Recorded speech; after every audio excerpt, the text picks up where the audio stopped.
This can God do. I never see your type. This can God do. Blessed be your holy name. This can God do. I never see your type. This can God do. Blessed be your holy name. This can God do. I never see your type. This can God do. Blessed be your holy name. This can God do. I never see your type. This can God do. Blessed be your holy name.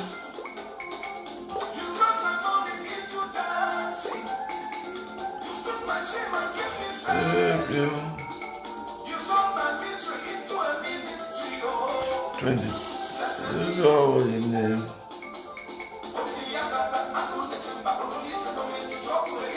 Alápàlà tó torí ayé lọ.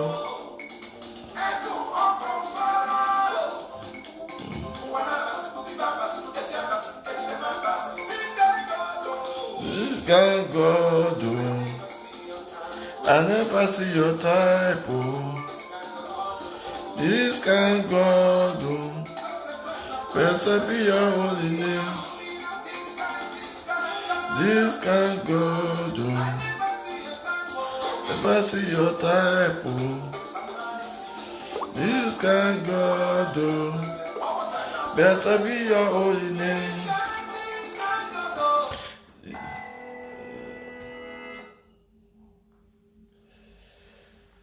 Father, we appreciate you. We honor you. We give you glory, honor, and adoration. You are the mighty God, the King of kings, the Lord of lords. The I am that I am in every situation. Blessed be your holy name. Though that the Son of said that this can go, I never see your time. You never see the God. God is always God, above all God.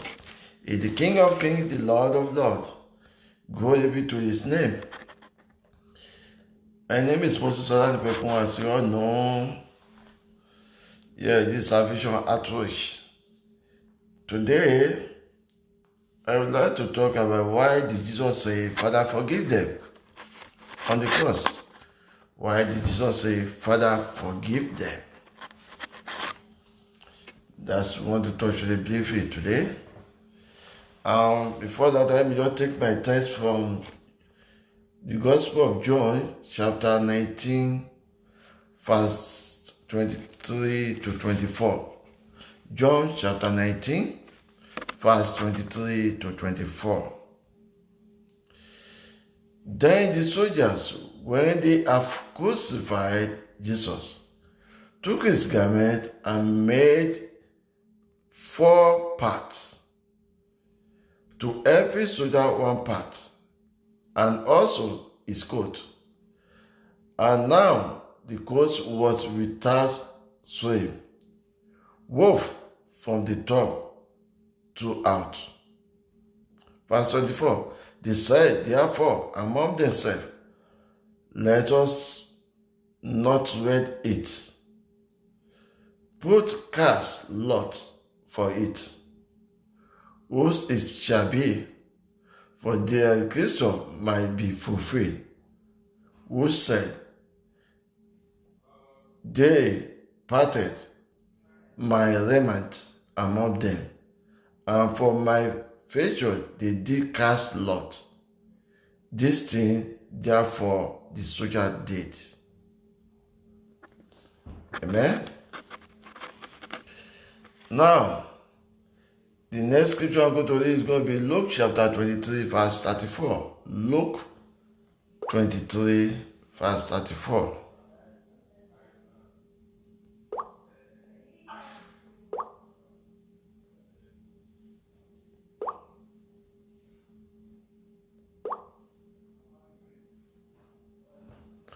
Then Jesus said, Luke 23, verse 34, and Jesus said, Father, forgive them, for they did not know what they do. And they parted his raiment and cast lot. Father, forgive them, for they know not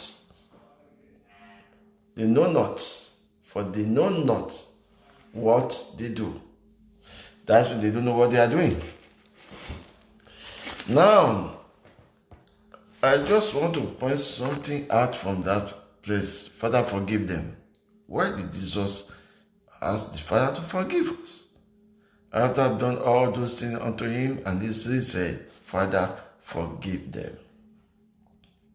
Jesus' word, Father, forgive them, for they do not know what they are doing, are found in the book of Luke 23, verse 34. Jesus looked down from the cross upon his sin that must have been distressing to him. Then the Roman soldiers were grabbing for his clothing. That's John 19, verse 23-24. Now, the criminals on the cross to either side of him were failing him. That's Matthew 27, verse 44. The religious leaders were mocking him. Matthew 27, verse 41-43. The religious leaders were mocking him, saying, oh, we have cast him. You see, at the same time, all these are going on, and Jesus said, Father, forgive them, for they know not what they are doing. And if we look at this carefully, we look at, even all those who don't matter, but the religious leaders, people we to call pastors or prophets, are now saying to the person who is our Savior, our God, saying, they know not what they are doing. Our God is God. He's God of forgiveness. Even though on the cross, he said, they don't know what they are doing. Matthew 27, verse 43-49. And the crowd was blaming. They are just talking rubbish about him, saying sorts of things. That's Matthew 27:39. Surrounded by this most unwatchful lot, Jesus prayed for them. Father, forgive them. It's a prayer of unmatched mercy and love. A prayer of unmatched mercy and love. So even at that point, where they are making jest of him, it says, Father, forgive them. They do not know what they are doing. And when we say we are Christians, who is like God, you are like Christ, you want to be like Christ. And when we look at that, how are we behaving? That is mocking God nowadays. As a pastor, how are you behaving? That's mocking God nowadays. As a believer, what are we doing that is mocking God again? That will bring determine the image of God. What are we doing? We need to ask for mercy, to have God's mercy on us.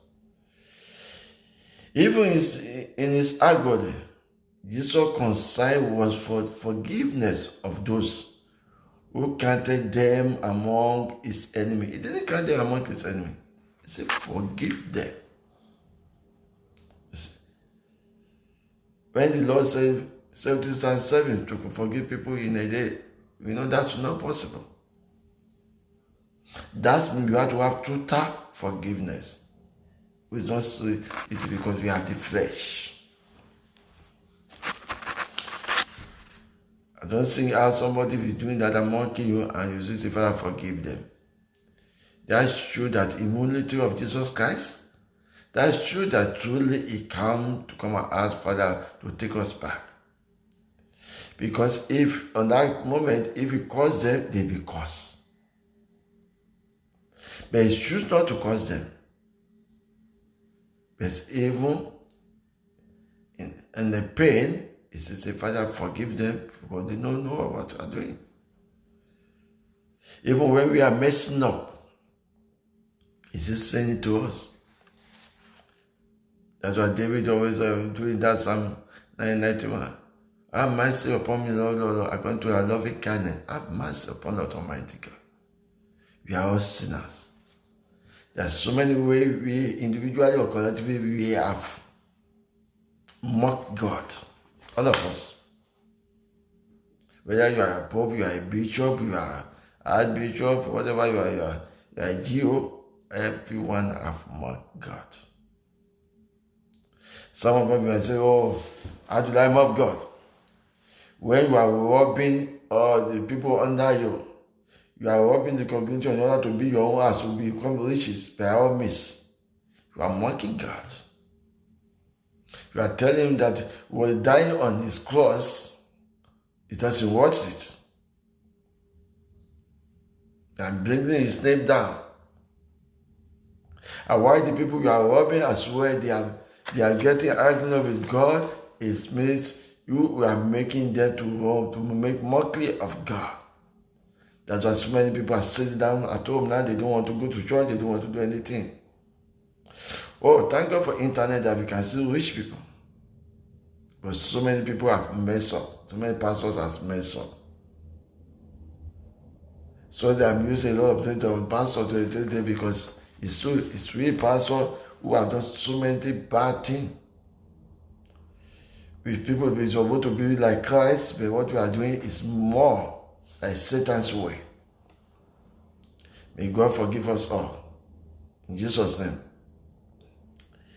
Now, he asked the Father to forgive the thieves as well on the cross. He asked the Father to forgive the Roman soldiers who has mocked him, spit on him, beat him.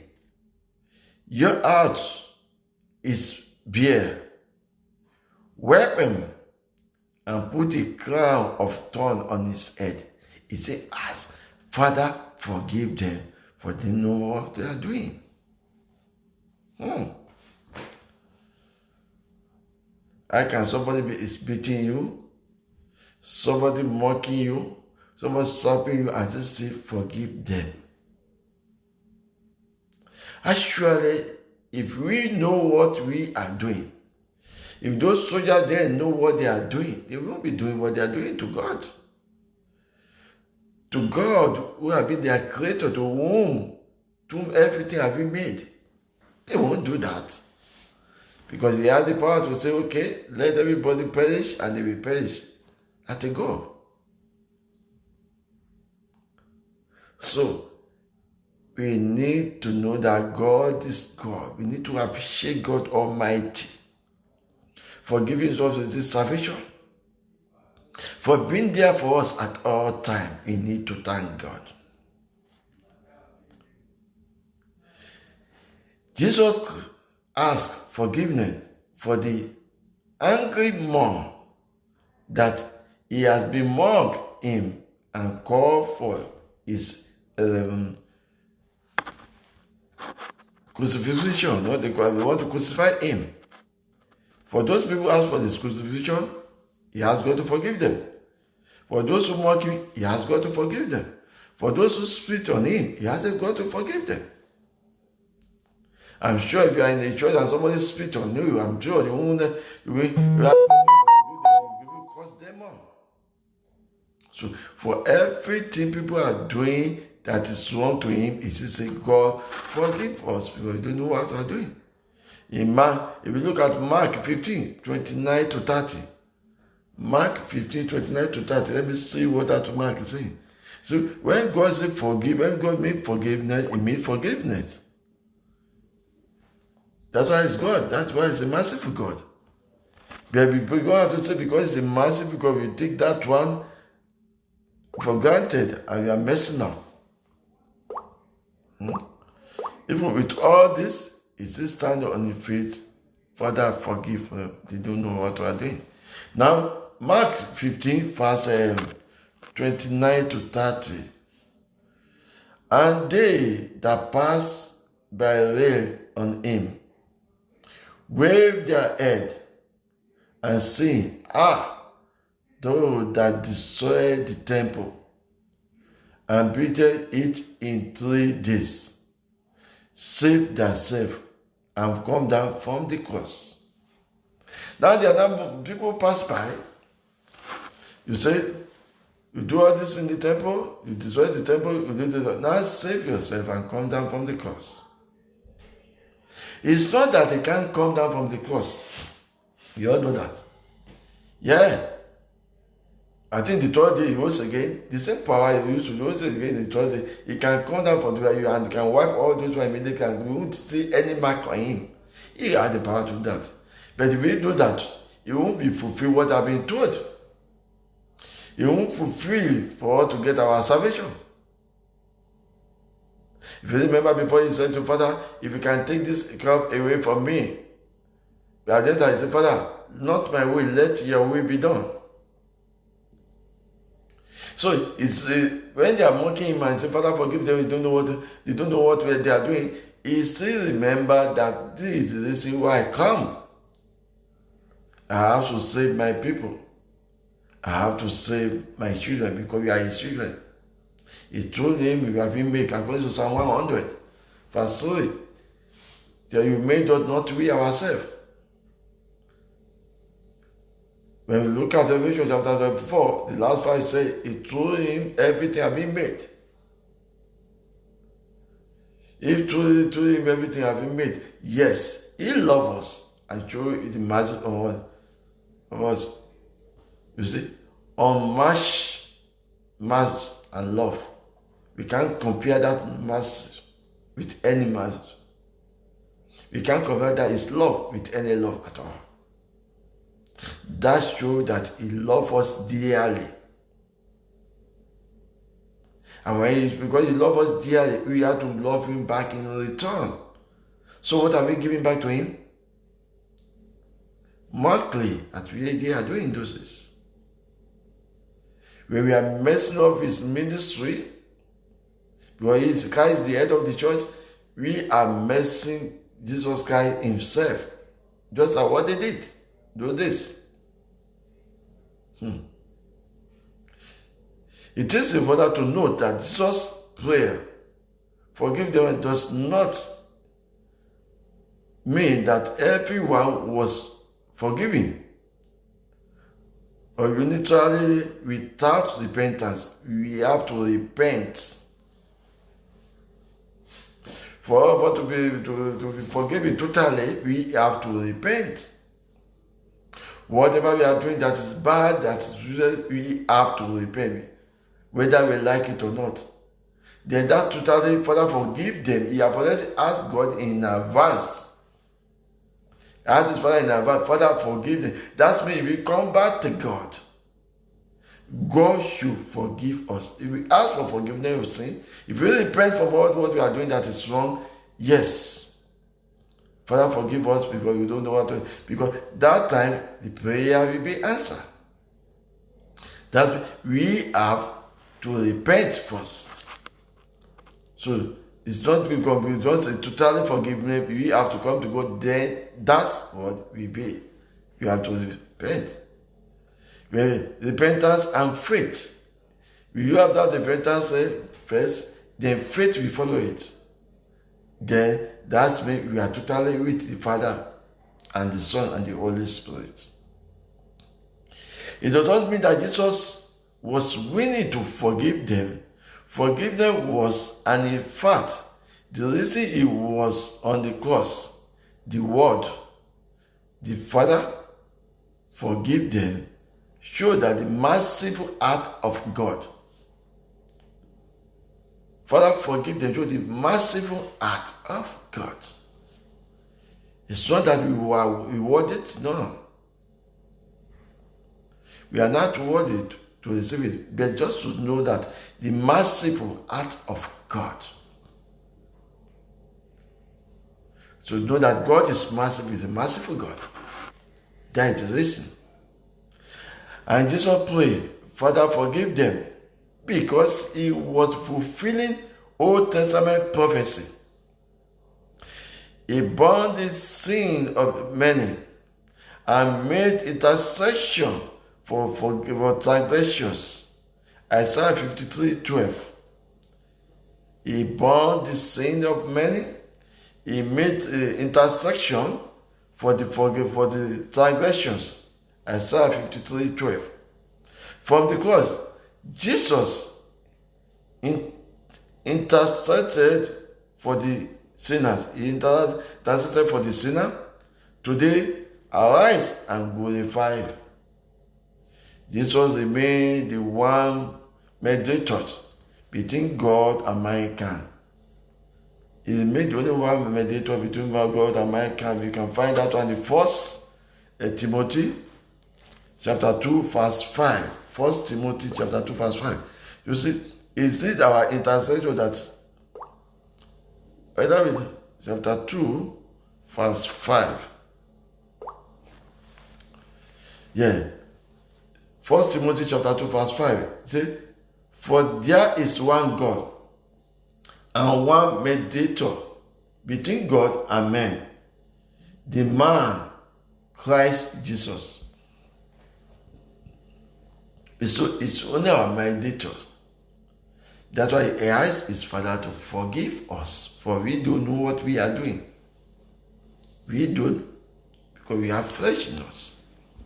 We don't know what we are doing. We don't allow flesh to take over. That's why I say God is a spirit. Those who worship God will worship in spirit and in truth.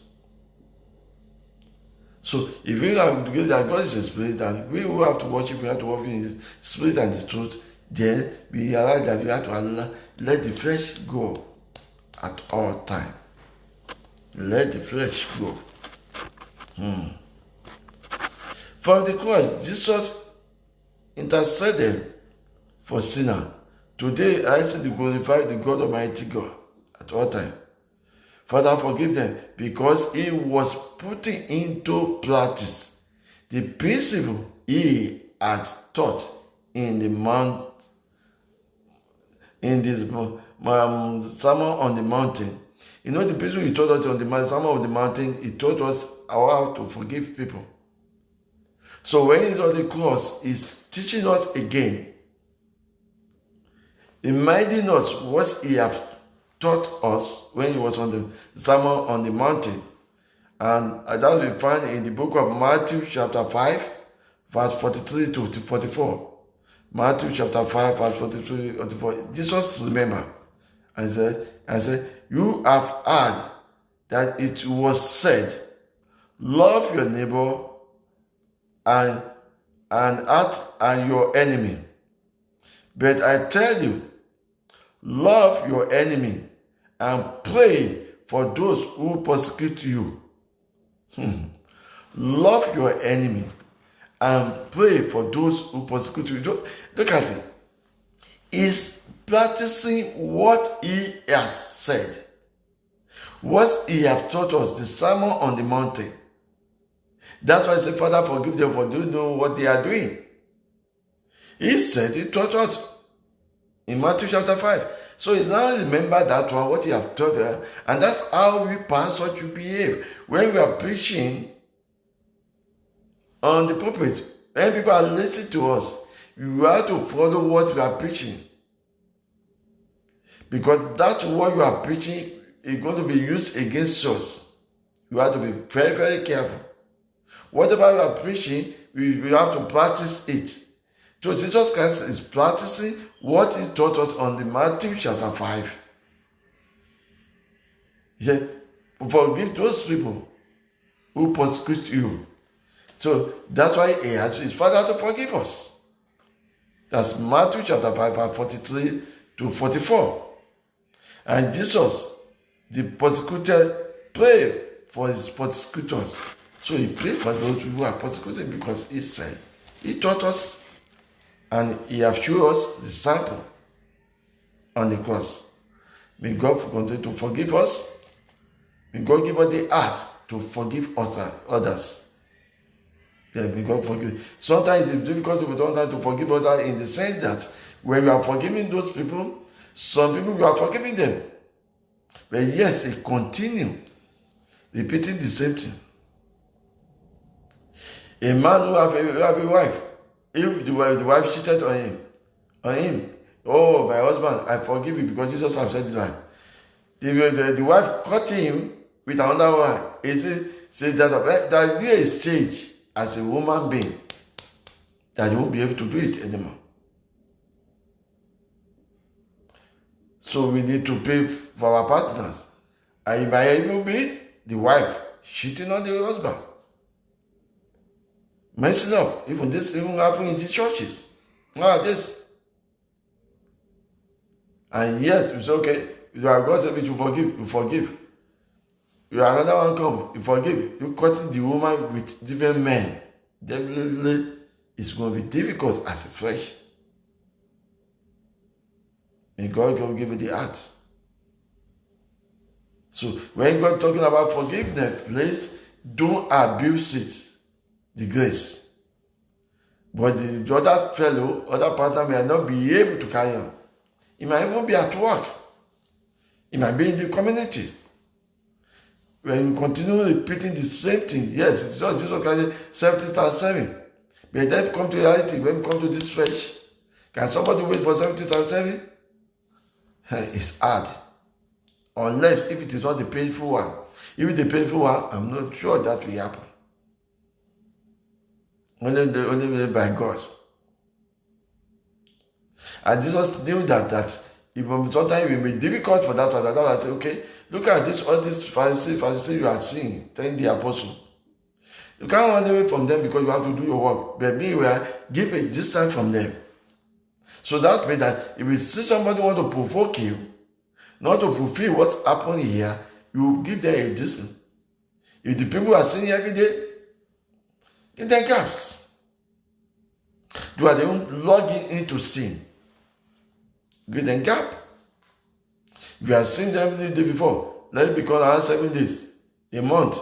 So the matter you know that if it's going to provoke you, you have to turn away from them. So nevertheless, you have to have the heart of forgiveness, whether we like it or not. Because through salvation that Jesus has given to us, we have to know by grace. For the grace to multiply, we have to have forgiveness. May God grant us the heart of forgiving.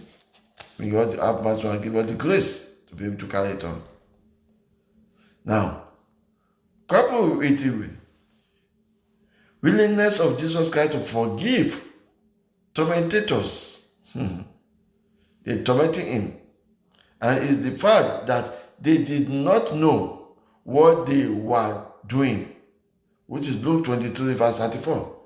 They did not know what they are doing. If they know what they are doing, they won't continue doing that.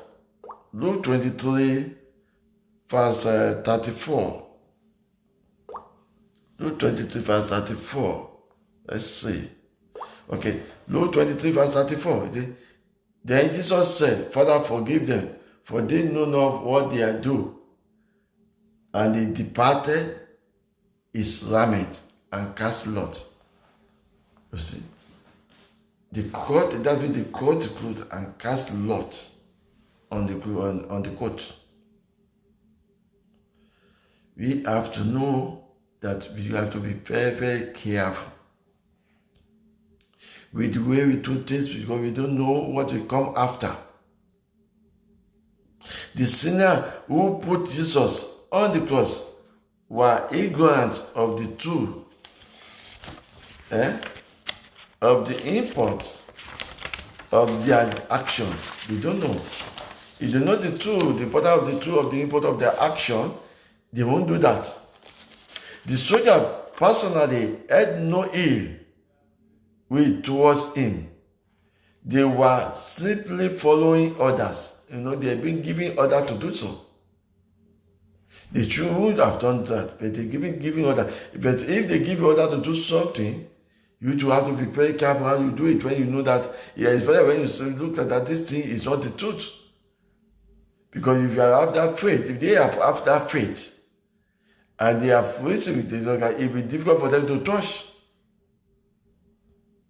or to smack him. It will be difficult. And I'm sure some of them will be there at that time. They will move back, allow others to do it, because they don't want to put their hands in, because they are only following the command.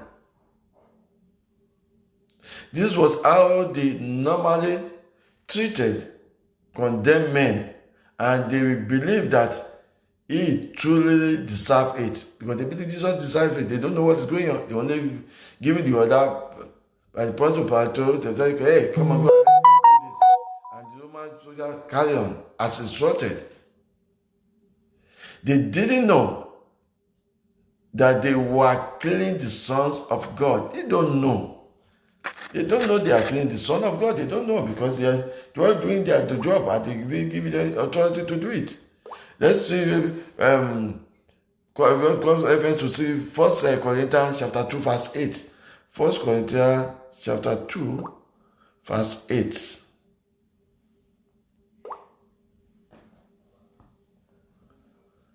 Chapter 2 verse 8. You see, 1 Corinthians chapter 2 verse 8. You see, which none of the priests of this world knew. For had they knew it, they would have not crucified the Lord of glory.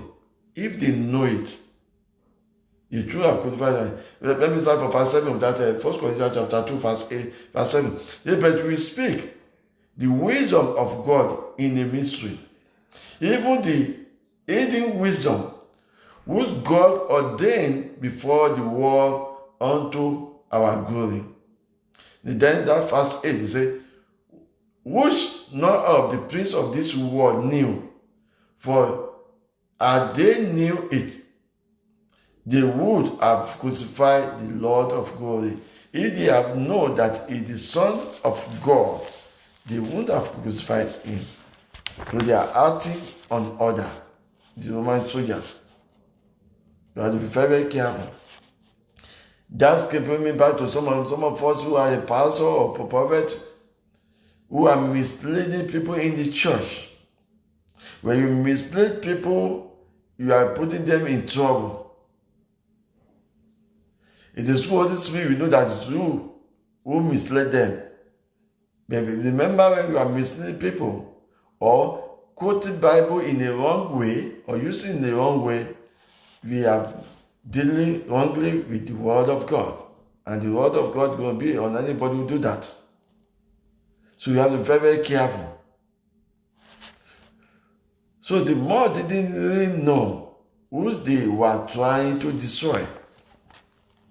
The Jews leaders had deceived them into believing that Jesus was a fake and a troublemaker.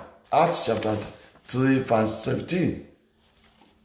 Acts Apostle chapter 3 verse 17. The Jewish leaders have already brainwashed people, telling them fake things about Jesus in order to achieve their bad aim. But thank God, God is still God at all times. No matter what we do, He's still God. So that can be found in Acts chapter 3, verse 17. Out of Apostles chapter 3, verse 17. And in praying, Father, forgive them, Jesus revealed His infinite mercy. He still loves them and will forgive them if only they will humble themselves and repent. If only they will humble themselves and repent. That's what I said earlier. If they only humble themselves and repent, God, Jesus Christ, will forgive them totally. Let's look at the book of Matthew 18. Matthew 18, verse 14. Matthew 18, verse 14. Let's see what happened. Matthew 18, verse 14. I say, even so, it is not the will of your Father which is in heaven, that one of these little one should perish. Matthew 18, verse 14. Jesus said, even so, it is not the will of your Father in heaven that one of these little ones should perish. So God, that it's not the wish of God that we should perish. Any one of us.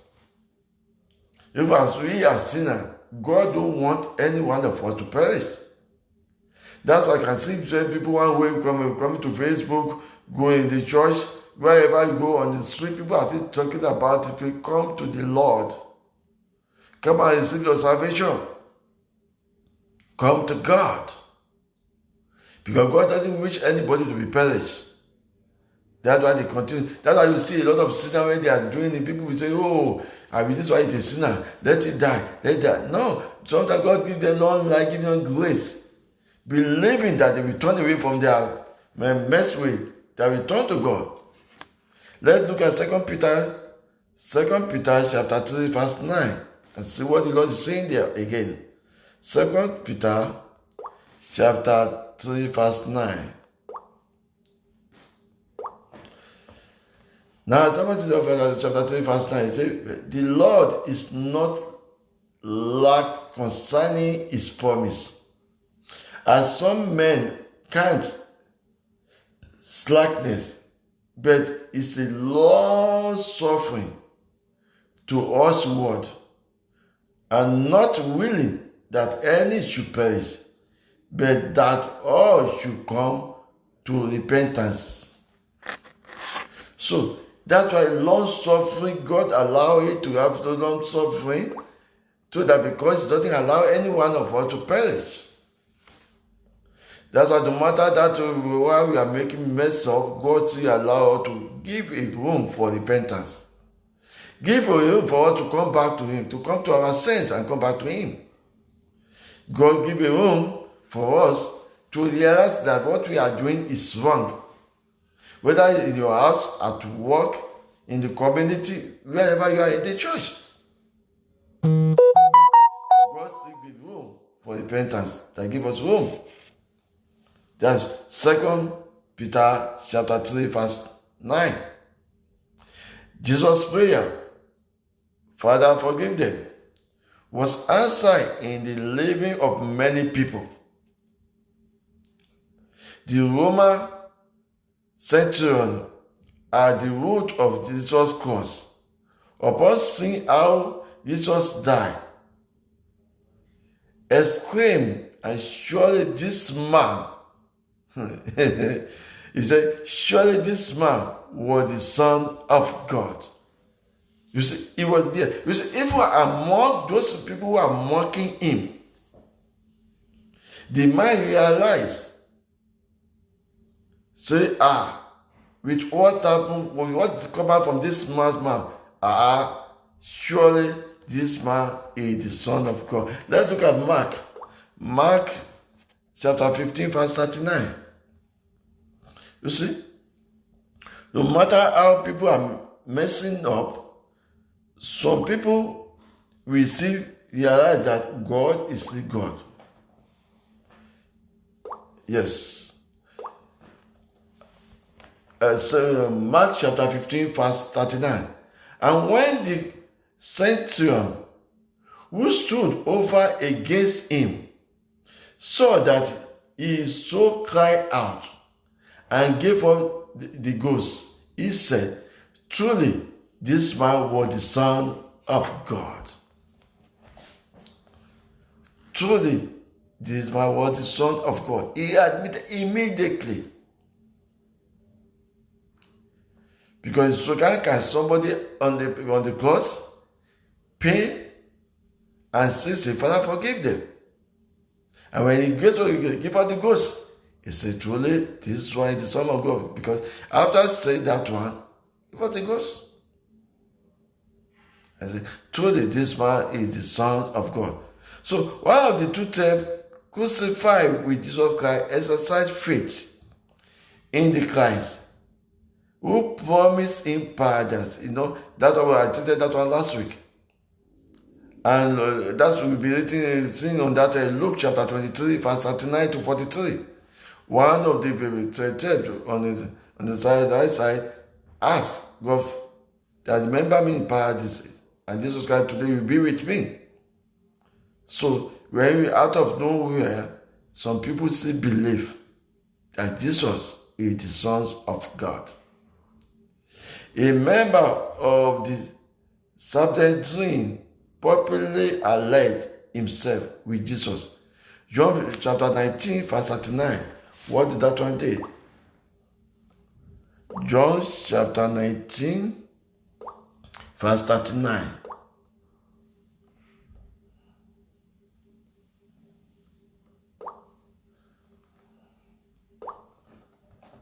John chapter 19, verse 39. I said, and there came also Nicodemus,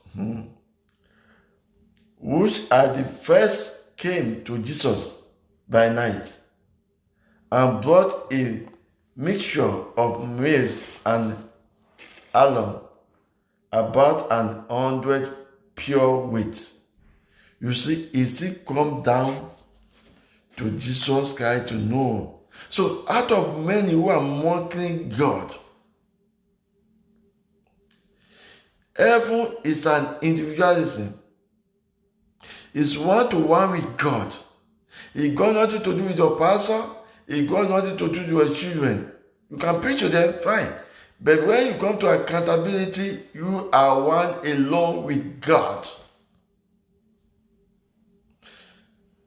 My salvation cannot save my own children. No. Everybody comes for their own salvation under God. I can preach to them. I can push them to the right way. But mine is mine. There is there.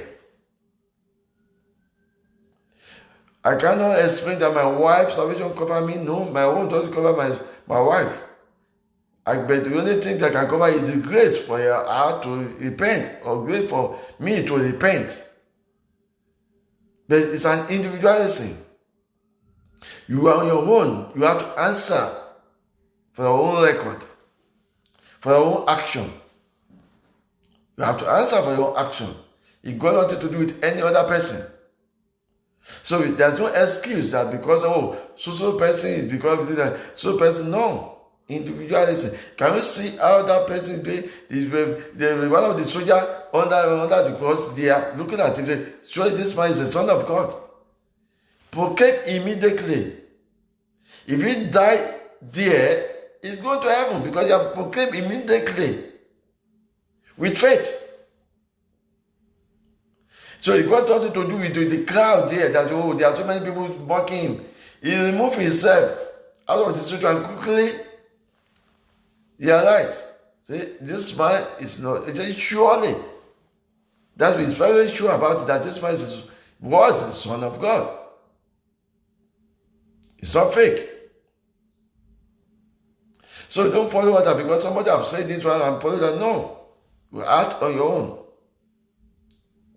And a little over a month later, 3,000 people in Jerusalem were saved in one day as a church gain.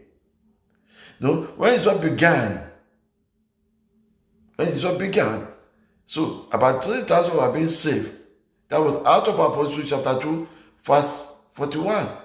So immediately when the prophecies were coming, when they continued prophesying, so people watched to them. Some even thought maybe they are drunk, they are drunkards. And Peter stood up and told them that no. This early hour of 9 a.m., they haven't even drink anything. This is what have been prophesied, that people will speak, they will speak in tongue. I got the book of Joel. So people will then come together and they say, we continue up to chapter 3 of Acts of Apostles, going and gaining more and more people every day. Because they now believe what he said, because by the time that they see him rising again, they know that he's the Son of God. So on the cross, Jesus provided forgiveness for all those who will ever believe in him. On the cross, he provided forgiveness for those people who ever believe in him. That's Matthew chapter 20, verse 28. Matthew chapter 20, verse 28. So he provides that forgiveness for all those people. Verse 28. Yes. Matthew chapter 20, verse 28.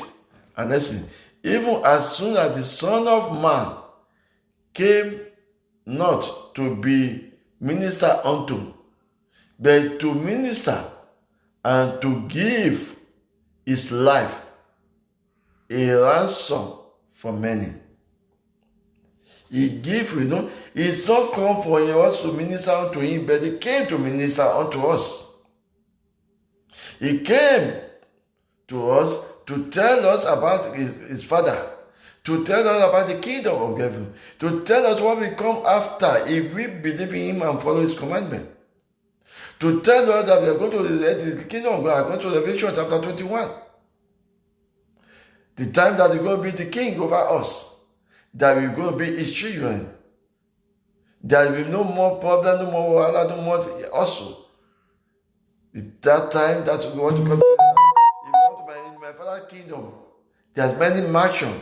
May come to me. He ministered to us to accept him. Do you accept him as your Lord and Savior? Do you believe in him? Some of us, because of the suffering we are going through, yes. One of the pastors says there's long suffering. Paul was saying, long suffering, one of the fruit of the Spirit, long suffering. Sometimes you suffer before you get things. This was suffer for us. And he get the word from the Father. That's the book of Revelation chapter 5. He said it's worthy to open this seal, seven seal. He said the only lamb that have been marked. Yeah, he found to Jesus Christ as a lamb for us. There's only they look at heaven and earth. There's nobody that is worthy to open the seven seal. And Jesus Christ opened it because it's worthy. Son of God and our God, our Creator. May God continue to have mercy upon us. So Jesus paid the penalty for the sins that we commit in our ignorances. I've called it ignorance. And even the one we really committed, deliberately committed. I would know one person in the family, within the family, in the village who told me, he said, no, he said, Moses, don't waste your time. He would say, I've already get this white cap. I'm with the court. When you get to that stage, you get the white cap, because they have killed so many people. He said, because when you kill so many people for Satan, that's when they give you the white cap. And that means you can't turn back again. And I look at him, it depends on you. I know you will pay for whatever you have done, but I know God will still forgive you. If you are ready to repent now, but if all my persuasion is not ready, because you believe you have power, when you put on that white cap on his head, he believes we can do anything he can do. And what he believes? Forgetting that power is nothing without the power of the Lord. But the power of Jesus Christ. He forgetting what happened in Revelation chapter 12. When Satan was being dethroned from heaven. And they say, woe to earth. He forgetting that God after 2/3 of that destiny to win Satan. That means at all times, this you still continue to win Satan. So the glory of God is with Jesus Christ if we continue to win Satan. And when the time to go, judgment time, he will be judged. Because those people who believe in him. Satan and his left-hander will be judged. That's why we have to be careful, especially when you look at it, the book of Revelation 13 to 20. Chapter 13 to chapter 20. Wow, for the final judgment, be careful not to fall into that. Repent now before it's too late. Let us come back to our senses and follow God. You see, when we are born again, we too become an answer to Jesus' prayer. Father, forgive them. When we are born again, we are now part of Jesus' prayer. That means we have realized that what we are doing, what the ignorance or the one we deliberately done is wrong. We come back to God for repentance, and God will forgive us. Please, brothers and sisters, let us change our ways. Let us know that God is still waiting for us to come back to Him. He's there at all times. You don't need to even come to church before you come back to God. At your closet, call upon God, He will answer you. You say what you say to your Father in spirit, He will reward you publicly. And people will say, is he not the same person we have known? What come over him? What come over her? Can you see the way he's behaving here? Who have preached to him or her? It's been Holy Spirit have arrested the situation. Things will change, then you behave like Christ. Then that's why you can assure that you are a Christian. But if you don't repent, no matter how many times you go to church, I'm sorry, you are not a Christian. Yes, you can be going to church, you are not a real Christian. Because when the word Christian, they see they are Christ-like, they are believing like Christ, that's why God gives them the name Christian. So if you are not like Christ-like, then you are not a Christian. That will be for another teaching for another day. May God be with us. Once again, please let us come back to God. Let us repent and have our faith in Him. Have total trust upon Him. That His grace will continue to abandon in us. To God be the glory. Thank you for listening. You can listen to this again in YouTube. Moses Ola Nipekun. When you go to your YouTube, Moses Ola Nipekun, or you go back, you look at it on my page on Facebook, or you can share it. May God continue to grant us His peace and wisdom. And in this coronavirus, God will avoid death or anything of illness in our life. He will go over the blood of Jesus will protect us all. In Jesus' mighty name I pray. Amen. Bye for now. Thanks for listening. See you on that end. You will live to declare the glory of God. You will never die.